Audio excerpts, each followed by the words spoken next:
Hey everybody, I'm here today to discuss the public financing of sports stadiums and whether the economic growth created by them justifies a significant cost to local taxpayers.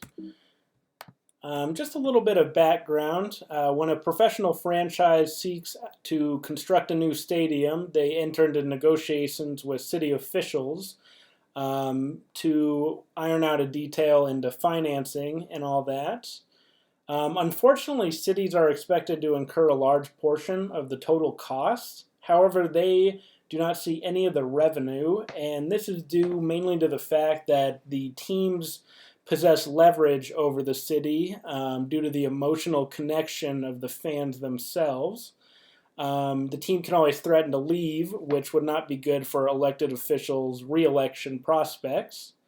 Proponents of this policy argue that the stadium will spur job growth, increase tax revenue, and have an economic effect that will ripple throughout the city and offset any of the initial cost of the construction.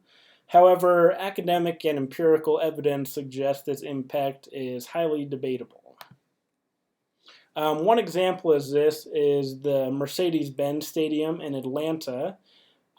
It cost $2 billion to construct, $700 million which was put up by the taxpayers. As noted, the city has not seen any revenue from the stadium due to the language in the agreement. Also, some businesses around the stadium have actually seen their revenue decline since it has gone up. And it is important to note that Atlanta School District is in a budgetary crisis, so that $700 million is sorely missed. The main issues regarding public financing of the stadiums are that the evidence suggests the economic impact is marginal at best. There's often a short-term influx of jobs, mainly in construction. However, once the stadium is completed, these jobs tend to taper off.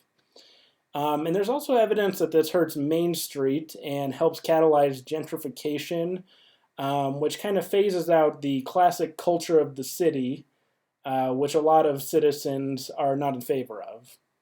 The second main issue is that owners are socializing the cost but privatizing the profits. As we noted, they're keeping the revenue from all sources, they're also demanding unnecessary luxury items to increase margins. Some of the more ludicrous examples are fish tanks behind home plate, hot tubs in the outfield, stuff like that. They are also, these owners are largely capable of funding the entire projects themselves. They're billionaires, some of the richest people in the world. For example, the owner of the Falcons is worth $5.4 billion. So I doubt he needed any taxpayer money.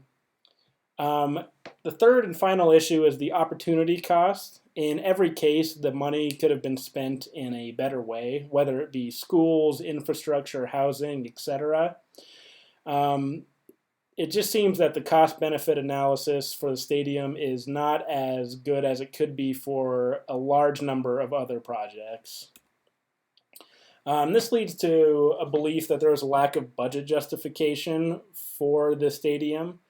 It's clear that they did not always present and evaluate the viable alternatives in terms of cost benefits and ignored the evidence that the economic impact is not always what they say.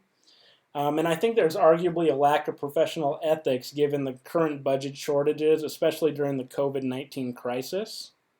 So what can we do? First of all, city officials need to begin demanding that owners agree to better terms. One primary example would be to establish a revenue sharing agreement, preferably that allows the city to get back in revenue what it pays in taxpayer money percentage-wise. And lastly, I think it would be important to invest in a public relations campaign to keep the public informed on the issue in hopes of building a partnership. Often the city is painted as the bad guys. However, I think if there was more education to the ownership's position and sense of entitlement, that it would be possible to build a partnership with the public and help ease some of the pressure at the negotiation table. So thank you guys for listening.